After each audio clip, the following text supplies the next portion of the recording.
मैं एक इंसान हूँ। मैं बहुत शर्मिंदा हूँ, इसीलिए मैं अपने चेहरे को आज आप लोगों को नहीं दिखाऊंगा। मेरे पास 2 हाथ है और 2 पैर हैं। मेरे पास एक बहुत बड़ा दिमाग है, बहुत इंटेलिजेंट दिमाग है, जिसे मैं बुद्धिजीवी वाला दिमाग कहता हूँ। मगर मुझ में इंसानियत अब नहीं रही। मेरे पास इमोशंस नहीं है। मुझे माफ़ कर देना है मेरे दोस्त। अगर तुम मेरे पास आओगे ये उम्मीद लेकर के कि मैं तुम्हारी मदद करूंगा, तो तुम गलत हो। मैं तुम्हारी मदद नहीं कर सकता। अगर तुम इस भरोसे पे आते हो कि मैं किसी भी तरह से तुम्हारी मदद करूंगा, तो मैं तुम्हारे भरोसे को तोड़ दूंगा और तुम्हें वैसे ही सज़ा मिलेगी जैसे इस बेज़ुबान को मिली थी। इस बेज़ुबान ने केवल अपने लिए खाना मांगा और मैंने उसे मार दिया। मैंने उसे खाने के जगह पे एक बॉम्ब से भरा हुआ एक अनारस के आकार का जो है मैंने उसे बॉम्ब दिया, जिसकी वजह से इस बेजुबान की मौत हो गई। मैं जन्म से ऐसा नहीं था कभी, लेकिन जब थोड़ा बड़ा हुआ और पहली बार एक चींटी को अपने पैर से मार दिया देख करके, उस पर कूद करके मारा और हंसने लगा और तालियां बजाने लगा, तब मेरे पापा मम्मी भी खुश हुए थे मेरे खुशी को लेकर के। उन्होंने उस समय मुझे ये नहीं समझाया था कि बेटा हमें ऐसा नहीं करना चाहिए। तब मैं यही समझा कि कीमत सिर्फ हमारे जान की होती है, इनकी जान की बिल्कुल भी नहीं होती है। ये तो बस एंटरटेनमेंट का एक जरिया है। जब मेरे घर पर पहली बार मैंने नॉन वेज खाया, मैं नहीं खाता था, मैं तो बच्चा था, मैं कैसे जानता हूँ कि नॉन वेज और वेज में क्या अंतर होता है, मैं कैसे जान सकता हूँ।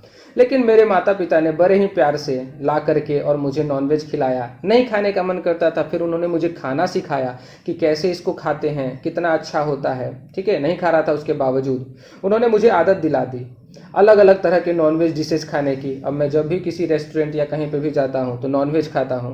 वैसे मैं अपनी बात करूँ तो मैं वेज खाता हूँ, ठीक है, लेकिन ये मैं क्या बोल रहा हूँ ये आप लोगों को पता होगा अच्छे से।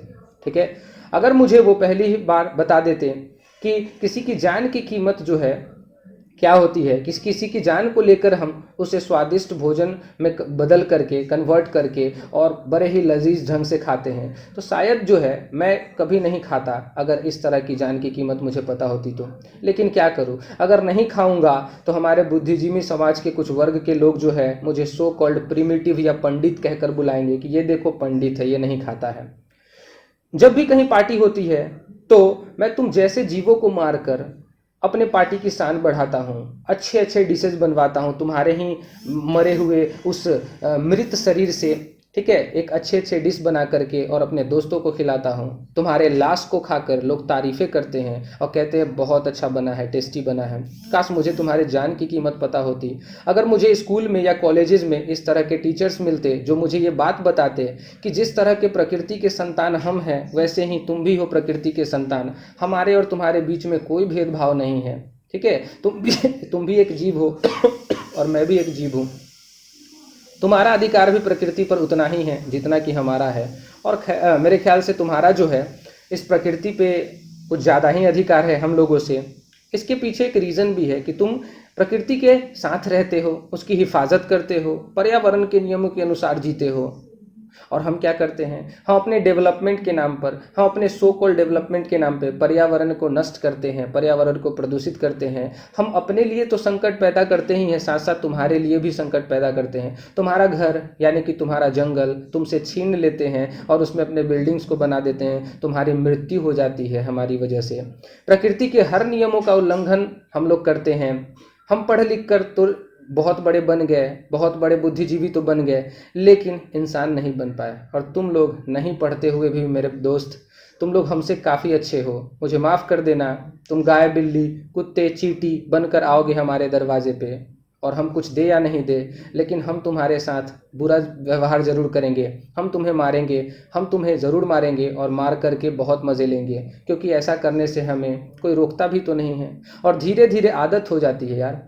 काश शुरू से ही हमें एक साथ रहना सिखाया जाता तो शायद हम तुम्हें अपना भोजन समझकर मारते नहीं। हम तुम्हें अपना भोजन नहीं समझते, बल्कि हम तो तुम्हारे अपना मित्र समझते, अपना दोस्त समझते और एक साथ रहते, भरोसा कभी नहीं टूटने देते। लेकिन अब तुम इंसान पर भरोसा मत करना, नहीं तो वो जान ले लेंगी तुम्हारी यार।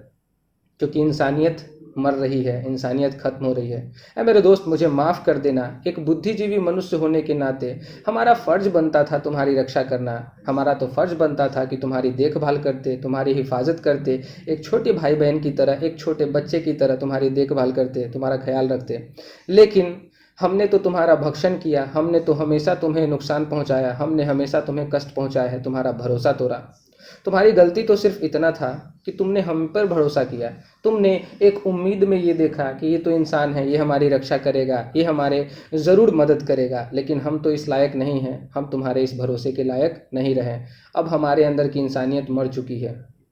हम जब चिड़ियाघर जाते हैं स्कूल टूर पर या फैमिली टूर पर और तुम्हें देखते हैं चिड़ियाघर के अंदर, तो हम तुम्हें परेशान करते हैं। और इस तरह से परेशान करने पर हमें टीचर्स, पेरेंट्स ये भी नहीं रोकते हैं, मुझे भी नहीं रोकते थे, है ना। तो हम बहुत मज़े लेते हैं, हम सभी को बहुत मज़ा आता है, लेकिन तुम पर क्या बीतती होगी मेरे दोस्त, ये शायद अभी तक हम लोग इस बड़े से लॉकडाउन में रहकर भी नहीं सीखे हैं। अगर सीख लिए होते तो इस तरह की हरकतें हम नहीं करते जो एक हाथी, एक गाय के साथ या किसी भी जानवर के साथ होता है। इवन एक चींटी के साथ भी अगर कुछ हिंसा हो रहा है तो समझो कि वो हमारी नाकामी है। भगवत गीता में श्री कृष्ण कहते हैं कि अगर तुम्हारे दांतों से तुम्हारा जीभ कट जाए तो उसका दर्द जो है वो केवल जीभ को नहीं बल्कि समग्र शरीर को भोगना पड़ता है। उसी तरह से अगर तुम किसी का भरोसा तोड़ते हो, किसी एक इंसान का या तुम किसी एक जानवर का भरोसा तोड़ते हो, तो ये मत समझना कि तुम्हारे और उसके बीच में ये बात रहेगी। इससे पूरा का पूरा सृष्टि अफेक्टेड होता है, ठीक है। वो इंसान कभी दूसरे पे भरोसा कर पाएगा? कभी नहीं कर पाएगा मेरे दोस्त, कभी नहीं कर पाएगा। खैर, तुम भी प्रकृति के संतान हो और हम भी प्रकृति के संतान हैं, लेकिन तुम में और हम में इतना बड़ा फर्क है कि तुम प्रकृति की तो हिफाजत करते हो, लेकिन हम अपने ही माँ यानी कि प्रकृति को बर्बाद करते हैं, क्योंकि हमें तो किसी ने सिखाया ही नहीं कि प्रकृति हमारी माँ होती है। हमें तो सिर्फ एक बात पता है कि हमारी एक ही माँ है जिनसे हम लोगों ने जन्म लिया, और उसकी भी रिस्पेक्ट हम लोग शायद अब नहीं करते हैं। ये जनरेशन बहुत अजीब हो चुका है, ठीक है। और अगर कोई मनुष्य जो है प्रकृति को माँ कहना भी शुरू कर दे तो कुछ लोग जो है उसे पागल कहते हैं, ठीक है। उसे अनपढ़ कहा जाता है, उसे जाहिल कहा जाता है। हमारे बुद्धिजीवी वर्ग के लोग ऐसे ही कहते हैं उनको। यही हमारी असलियत है दोस्त, हमें माफ़ करना। हर जीव की हत्या के लिए हम शर्मिंदा है, लेकिन फिर भी मानव नहीं सुधरेंगे। बस तुम हम पर कभी भरोसा मत रहना, और तुम अपने घर पर यानी कि अपने जंगलों में सेफ रहो। बशर्ते हम मानव सेफ रहने दे तो शायद हम लोग कभी तुमको सेफ नहीं रहने देंगे, क्योंकि हम लोग जो है विनाशकारी हैं। हम लोग जो है इंसान हैं, लेकिन इंसानियत हमारे अंदर बिल्कुल भी नहीं है। मुझे माफ़ कर देना मेरे दोस्त, तुम्हारे मृत्यु का कारण हम लोग हैं, ठीक है। हमारे जैसे बुद्धि है,